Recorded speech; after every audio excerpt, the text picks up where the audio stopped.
جواز الشباب جات كفكره. التحدي ديالها الاساسي هو كيفاش نقربوا الخدمات العموميه الموجهه للشباب اكبر عدد ممكن من الشباب. مجموعه ديال القطاعات الحكوميه كتقدم خدمات للشباب، ولكن الاغلبيه ديالنا ما كانش في راسو. مني وجبد انا اليوم شويه 40 عام، ولكن كنت فاعل جمعوي شاب، وحقيقه ما كنتش كنعرف شنو هما هاد الخدمات اللي كتقدموا الحكومات السابقه او اللي كتقدم الدوله للشباب. قلنا حنا اليوم في 2000 انا ذاك 21 اليوم 25 غنستعملوا التكنولوجيات الجديده، لان واحد الدراسات بينات لنا بان حنا تقريبا 37 38 مليون مغربي ياك، اي بورتون كاين تقريبا 60 ولا 65 مليون ديال المغاربه كيستعملوا لو تليفون بورتابل، يعني يا بلوس دو تليفون كو دو ماروكين. سبحان الله.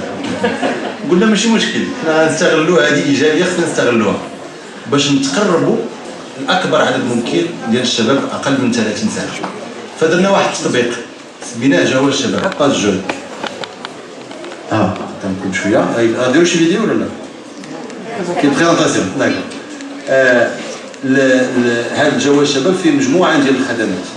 الخدمات الصحيه، تعرفوا ان وزاره الصحه عندها اكثر من 40 سونتر سوسيو ميديكال موجه للشباب اقل من 30 سنه على الصعيد الوطني، ما كانش في راسنا.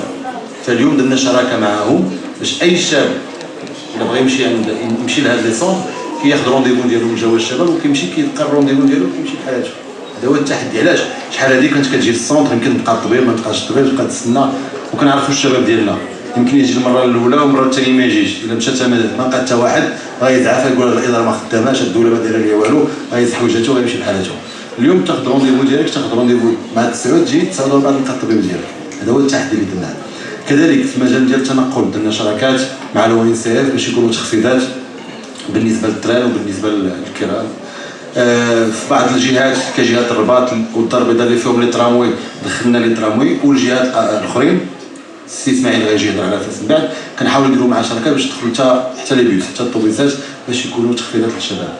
ما وقفناش غير في الصحه وفي التنقل، بالطبع جميع الخدمات اللي كاينه في وزاره الشباب والثقافه كاينه في جواز الشباب. انا كنتكلم على الانشطه الثقافيه، الانشطه الرياضيه. اليوم كل شاب مغربي عنده تقريبا 500 درهم باش يستهلكها في المجال الثقافي، يعني المتاحف اللي كاينه على الصعيد الوطني، يعني المآثر التاريخيه اللي كاينه على الصعيد الوطني. كل واحد فيكم عنده 500 درهم اديبونسي تو لون لاني في العام كله يقدر يستهلكها. نفس الشيء بالنسبه للرياضي، دوك لي تيران بروكسيميتي. كل هنا كاين خصوصيات، كل جهه وعندها الخصوصيه ديالها. جهه الرباط مثلا الا بغيتي تيران بروكسيميتي خصك تخلص واحد 50 درهم ولا ما عرفتش ياك تقريبا لكل طفل. فدرنا لهم كذلك واحد 500 درهم اعتقد لكل شاب باش يقدر يستعمل هذا ملعب القرب. في بعض الجهات كانوا ديجا غراتوي فابور، دونك الخدمه ما كانتش اساسيه في هذه الجهات اللي ديجا كاينه لا غراتويتي. شنو درنا اخر؟ دخلنا القاعات السينمائيه. القاعات السينمائيه كتعرفوا ان الشباب كيبغي يمشي للسينما، ولكن التيكي 60 درهم 70 درهم، بعض المرات في الدار البيضاء كيوصل 90 درهم، اعتبرناه شويه غالي بالنسبه للقدره الشرائيه ديال واحد الشاب مغربي. فدرنا شراكه مع المركبات السينمائيه باش يهبطوا الثمن، بعض منهم 30 بعض منهم 40 درهم. والحمد لله الارقام بينات بان كاين عدد كبير من الشباب يستهلكوا او كيمشي للقاعه السينمائيه عبر هذا الجواز الشباب. ما بين قوسين اليوم نوستالجيا، راه يمكن نستعملوا جواز الشباب باش الشباب اقل من 30 سنه باش يقدروا يمشيو يتفرجوا في النوستالجيا فابور ياك 50% هي شحال 5 دراهم 5 دراهم مزيان. خدمات اخرى دائما غيجيو ان شاء الله في شهر 6 في هذا الشهر. تعرفوا شحال هادو كانوا دوك لي سونتر داكوي ديال الشباب من 2018 اعتقد ولا 19 كانوا تغيروا. علاش؟ لان كانت واحد السياسه انذاك شي الحاجه فاش كتكون فابور فيها الايجابيات والسلبيات. دار فابور سنه تهرسوا تكرفسوا تسدوا، ولاو الشباب والجمعيات ما كيبقاوش لي سونتر داكوي فين يديروا الانشطه فاش كيتنقلوا. فدرنا لهم سياسات جديده حنا خدامين عليها وغيولوا سميتهم لي زوباج دو جون مخصصين للشباب اقل من 30 سنه، والجمعيات عندها الحق تستغلهم فاش بالطبع كيكونوا فارغين الشباب ما كيستغلوهمش. الهدف ديالنا لي زوباج دو جون اللي يكون عددهم تقريبا اكثر من 40 على الصعيد الوطني. اولا نقويو بها السياحه الثقافيه. الشباب المغربي اليوم عنده الحق يمشي يكتشف الجهات والمدن ديال المملكه المغربيه. هذاك اللي يفوج عنده الحق يعرف الداخل شنو فيها، هذا اللي فاس يقدر يهبط للدار البيضاء لمراكش الايمنه بواحد الثمن اللي غيكون بسيط جدا. اولا التنقل باش تنقل غيكون كاين ديجا التخفيض. الليله الاولى غتكون فابور لا غراتويتي بالنسبه لليله الاولى. لا دوزيام نويتي 50%، وحنا غاديين حتى لا تروازيام نويتي. علاش درنا لا دوزيام 50% في الثانيه 100%؟ باش ماشي عاوتاني يجي واحد ويجلس ليه 20. الفكره هي اكبر عدد ممكن ديال الشباب يقدر يستغل هذا زوبيرج دو جونيس. فاش اعتبرنا بان يومين 3 ايام في واحد المنطقه كافيه باش يتعرف على هذيك المنطقه، لان هذه خدمه عموميه بين قوسين. زائد على هذا الاشكاليه الاولى اللي كيعاني منها اليوم الشباب هو التشغيل. ياك متفقين؟ هذا زوبيرج دو جونيس يمكن لهم يكونوا وسيله باش الشباب يقدر يتنقل عبر المملكه المغربيه باش يقدر يدير غير اونتروتيان. فكرنا في واحد الشاب اللي عايش في البدو وعنده اونتروتيان بدا في الدار البيضاء، الا عنده عائلته تما ولا كيعرف شي صاحبه راه عنده فين يبات، الا ما عندوش غيشد الكار الصباح غيجي يدوز لونتروتيان ديالو داك العيا والعناء اللي دوزو في الطريق من دبدو مثلا للدار البيضاء ويرجع من بعد. في الوقت هذه الخدمه تمكنوا باش يجي لواحد المكان اللي هو متمن اللي غيقدر يبات فيه يدوش فيه ويوجد راسو لذاك لونتروتيان اللي غيدوز مع ديك الشركه ولا مع الاداره، وانا ذاك يرجع للمدينه ديالو معزز وبطلب الاحترام. وكندخل هذا الشيء في اطار حتى دفاع على الكرامه ديال الشباب. هذا جزء من الخدمات اللي كاينه اليوم. شنو؟ السيده المديره الشباب ذكرتني. مجموعه ديال التكوينات غتكون كذلك جوا الشباب في التسويق ديال جوا الشباب، اعتبارا بان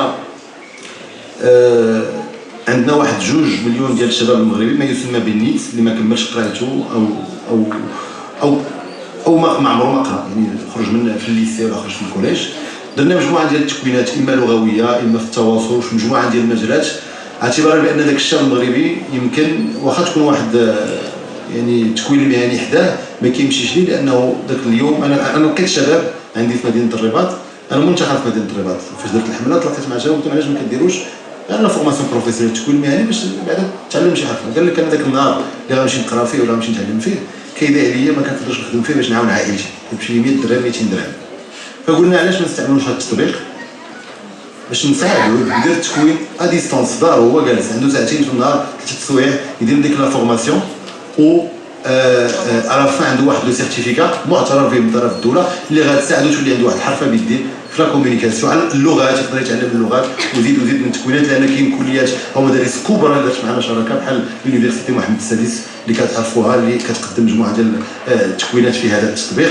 واعتبرنا بان هذه النقطه اساسيه لانها تمكن مجموعه من الشباب. حنا تكلمنا على النيس، يمكن حتى واحد الشاب اللي عنده واحد التكوين معين وبغى يدير في راسو تكوين اخر باش يطور المهارات ديالو في مجالات بحال الكودينغ مثلا او غير في اللغات. انا كنقول غير اللغات ولات كتفتح الابواب في مجموعه ديال المهن، فخصنا نستغلوا هذا التطبيق مره اخرى باش هذه خدمات يعني مباشره للشباب وراه فابور بالطبع.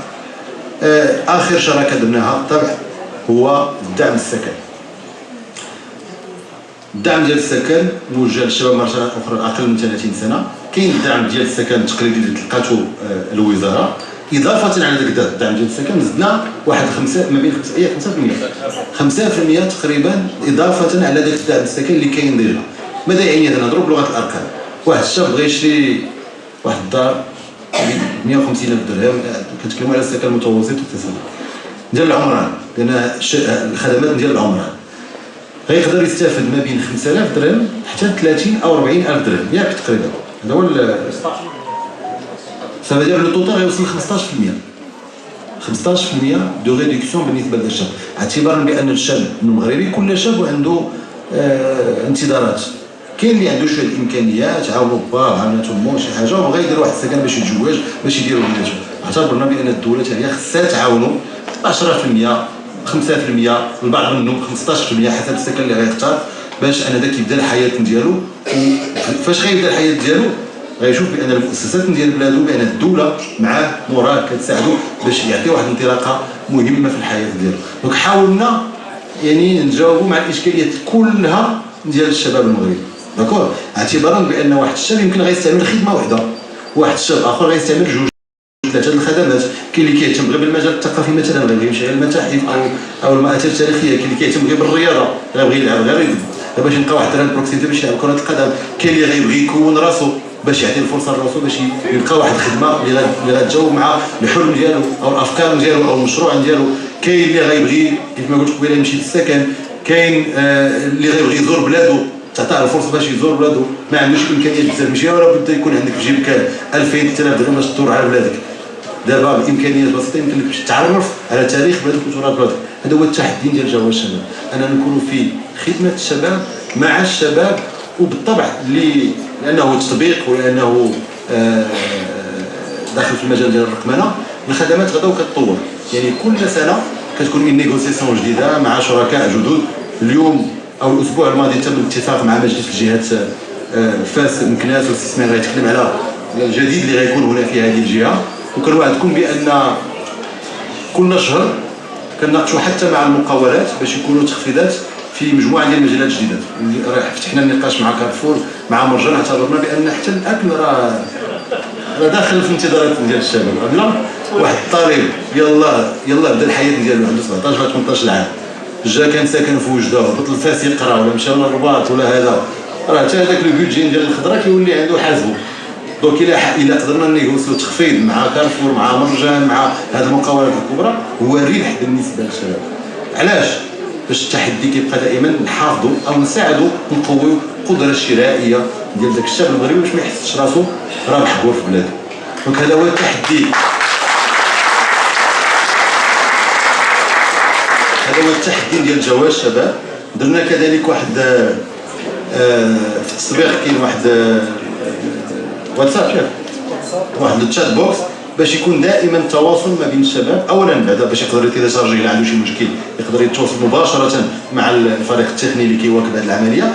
ثانيا حتى الا عنده شي افكار باش نطوروا العمليه ديال جواز الشباب يقدر يتواصل مباشره مع الوزاره دو مانيير ديريكت باش يحط الافكار ديالو. انا راه محتاج لشي حاجه ما عرفناش شنو هي، شي خدمه ما كايناش في جواز الشباب، باش نشوفوا حنا انا ذاك كقطاع كيفاش نطوروا هذه الخدمه وكيفاش نجيبوها للشباب المغربي. دونك هذه هي الفكره الاساسيه على جواز الشباب، حفاظا على الكرامه ديال الشاب المغربي، ومعه نطوروا هذه الخدمه باش بشويه بشويه ما يبقاش استثناء، تولي عاده ان الاداره المغربيه، ان القطاعات الحكوميه المغربيه، ان الدوله المغربيه هي حقيقه في خدمه الشاب المغربي باش هو عاوتاني يقدر يحلم، وذاك الحلم ديالو يولي مشروع، وذاك المشروع يولي مقاوله. لماذا؟ لانه وراء اي نجاح ديال شي مشروع او ديال شي حلم راه مئات ديال الشباب غيتعتقوا، لانه ذاك المشروع ديك المقاوله فاش غتنشا فالعشرات لما لا المئات ديال الشباب اللي غيخدموا ذاك المشروع. وهذا هو التحدي المشترك لنا جميعا.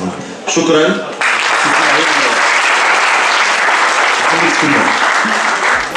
وما تنسوش تابوناو معنا في لاشين وتتابعونا على مواقع التواصل الاجتماعي.